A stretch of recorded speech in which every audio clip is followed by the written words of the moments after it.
Oh my gosh. Guys. What? Oh, look at that. What is that? That's a gumboot.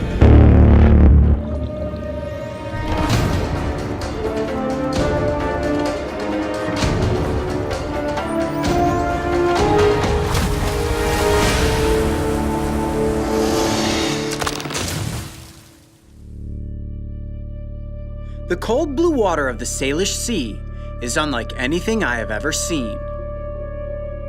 It's an intricate maze of waterways scattered with various island chains, and beneath the surface, a kingdom of animals that are seldom encountered. I'm gonna touch it, you ready?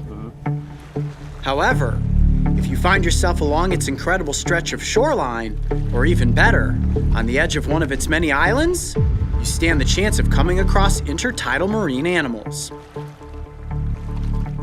Today, the crew and I will be venturing by way of boat to the uninhabited Doe Island. A satellite landmass adjacent Orcas Island, it can be explored from its northernmost point to its southernmost point in under 30 minutes. While there are very few animals living within the interior, at low tide the shoreline is peppered with bizarre sea creatures. So it was only a matter of looking in the right places to find some that we could get in front of the cameras. All right. It is just us and the island. Wow. It's a really cool feeling to come onto a spot that is completely uninhabited, free of humans. Anything is possible. What we're really after today is the marine life that's hiding in and amongst these rocks. Now it is low tide. As you can see, all this kelp, algae, and seagrass is going to be extremely slippery. So watch your ankles, guys. This is not the kind of place that you want to twist one and end up hobbling across this terrain. So let's go up this direction and hopefully come across some cool animals. All right, well, here's something we didn't expect. We got through all this dense underbrush, and right in the middle of the island is a trail. It should make traversing it to the other side much simpler. All right, guys, look at this. The tide is all the way back from here. That is perfect tide pooling area. I see some pockets right there filled with eelgrass. See some kelp down in there. This is gonna be perfect for finding marine creatures. All right, let's go. That's a big piece of driftwood. Whoa, this pocket's full of little snails. Look at all those little guys. Oh, look at this. What you got? I don't know if you can zoom in there. Look at that little crevice. Can you see back here? Oh, I got it. Yeah, I see something there. What is that? That's called a sea lemon. Now, I can see it's got its little sensory organs out. And see that little frilly cluster in the back there? Right there? Those receptors help them sense chemicals in the environment. And that's how these creatures move about and study their environment. All right, I'm gonna get it now. You ready? Yep, go for it. Okay, real slowly here. You're gonna be very gummy. Oh, come here, buddy. All right, yep, tucked all in. There it is. That's a sea lemon, also known as a droid, and it has very warty skin. Now, sometimes you can find these and they're real bright yellow. That's why they're called sea lemons. And they also have these very distinct little black specklings all over their backs. Does it smell like a lemon? Good question. Nope, it smells like a slug. And they are related to slugs and mollusks. And if I turn it up like this, you see the underside there? There's its foot. Pretty cool, huh? Very lemony looking. Yeah, it's like a big gummy lemon. Look at that, just like the warty sea cat that we found in Costa Rica, it just kind of turns into a glob when you hold it in your hands. All right, you guys ready to put this sea lemon back under the log? Let's do it. Okay, but before we do, I got a quick tongue twister for you. Ready? All right. Not all lemons are sea lemons, but all sea lemons live in the sea. Try saying that 10 times fast. Not all lemons are sea lemons. Yep, yeah, do it. Yeah, not easy, is it? All right, here we go. Bye, little guy. Right there. Give it a second to grab on. Okay. The sea lemon may not be the most difficult animal to catch. However, finding one is said to be good luck, as they are an indicator species and signal a very healthy ecosystem. This gave me a strong sense of confidence because if the environment is free of pollutants, that means more creatures to find. What? Nothing? I thought that one's gonna yield something amazing. All right, look at this one. This is kind of neat to note. Look at how all of the seaweed has completely matted down and dried up in the sunlight. So underneath this is where an animal would potentially find refuge from the sun once the tide has gone out. Okay. Come on, lucky rock. Whoa! Whoa! Jeez! Look at this. It is a huge prickleback. Wow, that is the biggest one I've ever seen. And this, let me look at its face. I believe this is a rock prickleback, and I can tell that based on the distinct stripe marking right there on the front of its head. Look at that, it's huge. Now you look at this creature, you're probably thinking to yourself, Coyote, that's an eel, that's not a fish. As a matter of fact, it is a fish. It's not a true eel at all, despite the fact that it really looks like one. Now, it's impossible for me to completely keep this thing still. There we go, settle down right there. Now zoom in there on the head of this animal, Mark. You see those distinct stripes? I do. That's how I was able to identify it as a rock prickleback. There are several prickleback species in this area, but this is the largest. And this may look big to you and me. This is the biggest one I've ever caught, but they can grow to be about 3 feet in length. Oh, man. Yeah. So, Coyote, is it slimy or is it slippery? What's it like? It's incredibly slimy and slippery. And here's something really cool about these pricklebacks. They can actually breathe air. They breathe underwater with their gills, and then when the tide goes out, they can stay out of the water for several hours breathing air. Now notice that ridge that runs along its back. That dorsal spine, that has little tiny spikes on it. And I can feel that, kind of like the fins of a bluegill.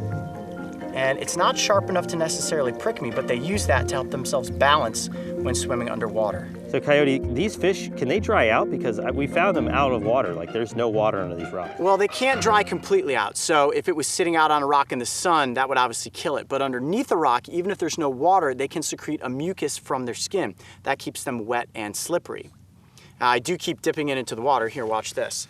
So if I just kind of keep its head cupped and dip it in, that allows it to stay cool and moist. And I think at this point, it's probably safe to say we can release this prickleback back off into the ocean. You ready? Good idea. Let's do it. Watch it swim out of my hand. There you go, buddy.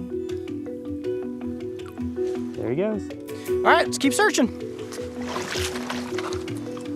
With what seemed like an endless supply of smaller rocks to carefully search beneath, we also found ourselves maneuvering over and around massive boulders that were exposed by the low tide. And while these massive rock structures would not be possible to overturn, searching for animals in their crevices was a perfect place to look. Oh, a good shaded spot here. Look, this is still wet and slippery. Oh, look at that right there. See that? That's Rock? a chitin. Nope, that's a chitin. It looks like a barnacle or part of the rock. That's actually a mollusk. Hold on a second. I'm gonna see if I can gently get it off here. They really suction on the rocks. I got it. Hold on. Coming on? Yeah. Here we go. There we go. Whoa, look at the underside of that thing. Looks just like the foot of a slug, doesn't it? So There- it's not a barnacle. No, it's not a barnacle. This is a mollusk. They're related to slugs and snails. Now, this is a small species. I'm not sure which species. If you look at the back there, you see all these armor plates that run down the center. Those are called vents. And believe it or not, the largest species of chitin lives in this area. And that's honestly what I'm hoping we come across today. The tide is low enough. It's just a matter of being in the right place at the right time and finding the right series of rocks. All right, I'm gonna place this one right back here in the shade. There we go. All right, let's keep moving. Try to find the giant gumboot. Gum what? Gumboot chitin. So far, aside from the prickleback, everything we were finding was rather small. That is until I jumped between two boulders and found myself in the land of giants. A lot of hermit crab. Oh, what's that? What's a little sea cucumber again? Oh my goodness, look at this. What? Can't see. Oh, look at the size of that sea star. Whoa. And it's purple. What? Have you ever seen a sea star that big before? No, I've never seen one that purple either. Wow. That is a first for me. I think that could be our star. Oh my gosh. Oh my gosh. Guys, What? this is one thing I'd hope we'd find. Is there a bigger one? No, Look at this. Ah, I got it. Oh, look at that. What is that? That's a gumboot. What's a gumboot? It's a chitin. It is actually a type of mollusk related to snails and slugs. And I think between the two of these, we have found our feature creatures. All right, Actually, the tide is starting to come back in at this point. Let's move up a little ways and get these two up close for the cameras. Woo! This is awesome. Woo! How'd we do? I would say that was quite possibly the most successful tide pool adventure we have ever had. Now, most of the animal species that we found, we showed you quickly and then we released them right back into the wild. But our two feature creatures, we just had to take some time to get up close for the camera. Now I'm gonna reach into the bucket here. I did bring a bucket just in case we found something that was worth holding on to for a little bit of time. Because you can see the tide is all in now. Yeah, the tide is coming back in pretty quickly, so we only have a few minutes with these animals, but if you're ready, let's go for the first one. You set? Let's see them. Okay, here we go. This is the largest sea star I have ever seen. Look, he's got algae and kelp all over his little tube feet there. And it's purple. It is purple. Now, I will give you one guess as to what type of sea star this is. Wait, here's a hint. What color is it? Great. Close. And a good guess. It is a purple sea star, and this is one of the largest species that you can find off the Pacific coast. And honestly, it is the biggest sea star I have ever handled. Look at this thing. All right, I'm gonna gently peel off a little bit of this kelp and algae from its tube feet. Yeah, clean you up here, buddy. Now, I'm gonna turn it, and let's look at the underside. Check this out. See all these little white things that look like spaghetti noodles? Those are called tube feet. Now, they have thousands of these, and they're used to slowly move over the surface of rocks when they're underwater. And actually, believe it or not, I say slowly move over rocks. When a sea star needs to, it actually can travel pretty quickly. Now, aside from movement, these tube feet are also used to help them catch and consume their prey. Now, what they primarily feast on are mollusks and clams. And what they will do is, let's say my hand is a mollusk, right? And you know how they close up in their shell like this? What it will do is completely engulf the mollusk, wrap its arms around, and then use all of its power to peel the shell slightly open. Then they take their mouth, they actually evert their mouth and stomach, right? So that means that their mouth and stomach comes out of the center of their body. They release digestive enzymes into their prey. It breaks down the prey's body, right? So it essentially kills them, poisons them, and then they're able to suck all of that delicious flesh into their mouths, and they have a meal. And you wanna know something really gross? After they've consumed their food, they actually poop it right back out of that same hole. Ugh. Mouth and butt right in the same spot. How crazy is that? That's disgusting. Totally disgusting, but what an interesting tide pool creature. And without question, the largest sea star I have ever seen. Now, I know in past episodes of Beyond the Tide, we've shown you guys the little bat stars and a couple of smaller species, but this thing is about as big as my face. Now, one cool thing that we do know about sea stars is that if they lose a limb, it can regenerate. So let's say it gets stuck in a rock or a bird or some other sort of predator comes in and bites off one of these legs, it's not gonna kill the sea star. It's called caudal autonomy, and it will eventually grow that limb back. Now, this is a very common species up and down the Pacific coast, and they're pretty simple to find when the tide is at its absolute lowest. Pretty cool, huh? The purple sea star. Purple sea star. All right, I'm gonna put this back into the bucket and let's bring out our big star. You ready for this? All right, guess number 2, let's do it. All right, let me get it out of here. Whoa. Look at that. This is, in my opinion, one of the most bizarre creatures we could have come across. Kind of reminds me of the black sea hare, but it's not as squishy. Now, this chitin is very unique amongst other chitin species because I'm gonna turn it this way. Now, the one that we showed you earlier had these distinct valves that ran across the length of the back. They're kind of like armor plating. Now, this variety does also have those valves, but they're covered in this thick, rugged skin. This skin is called the girdle. Now, you're probably thinking, what does that feel like? Is it real slimy? It's not. Go ahead, Mark, put your hand out there and touch the back of that chitin. It's like an elephant or something. It is. It feels like an elephant or rhinoceros skin. Now, this is very tough, very durable. Not only helps keep them camouflaged, but also protects them against potential predators. Now, this one is red. We saw some smaller ones earlier and they were like brown. Yeah, that's true. And this red coloration I don't know exactly why it's red. You would think maybe it stays in kelp, and perhaps that's what keeps it camouflaged. Kelp is kind of this reddish-orange coloration. They do feed on primarily algae, so I don't know. That tough skin, though, definitely is going to defend it against any potential predators. So what part am I looking at? Is there a head? Is there? Oh yeah, let's look at the anatomy of the gumboot. It's very strong, so I can only kind of hold it open there. Now, just like a slug, they have a foot. That's right in the middle here.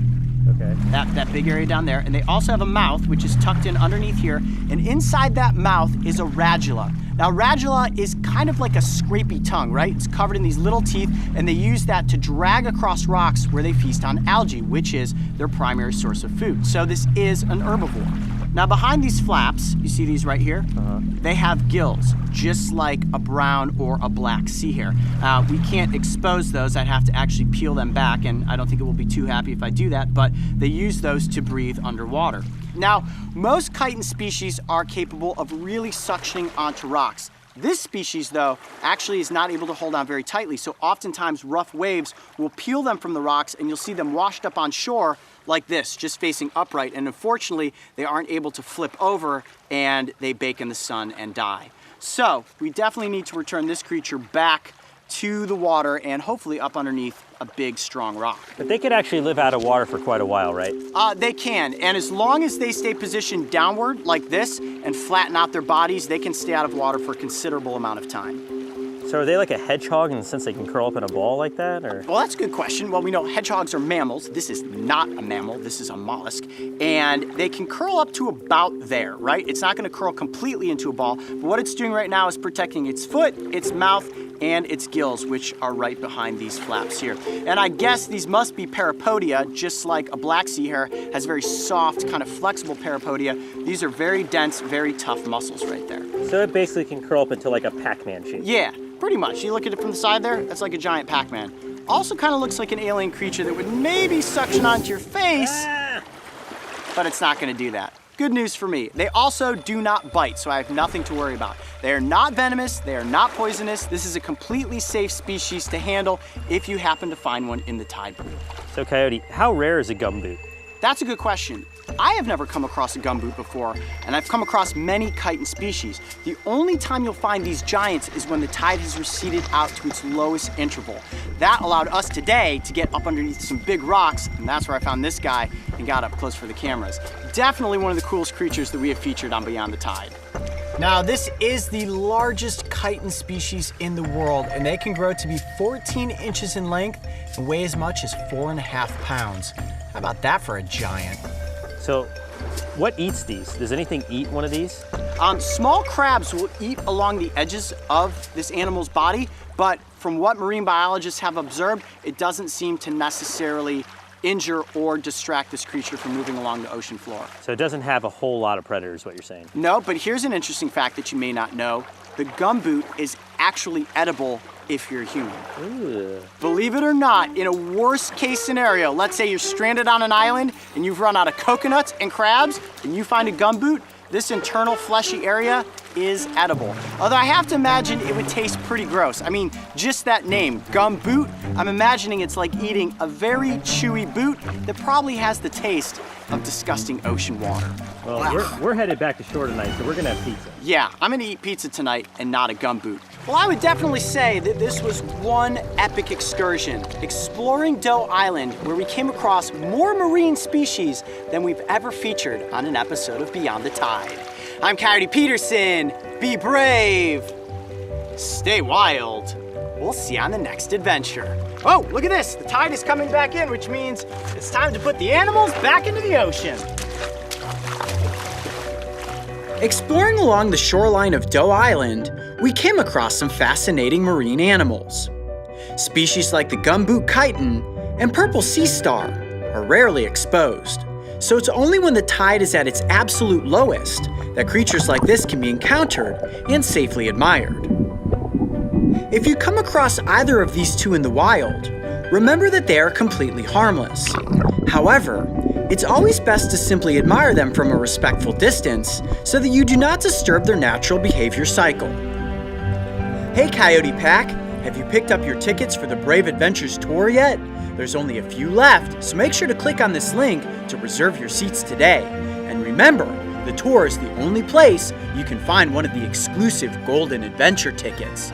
And don't forget, subscribe so you can join me and the crew on our next big adventure. I am so proud to have written this book, and it was inspired by a lot of the adventures that we have had.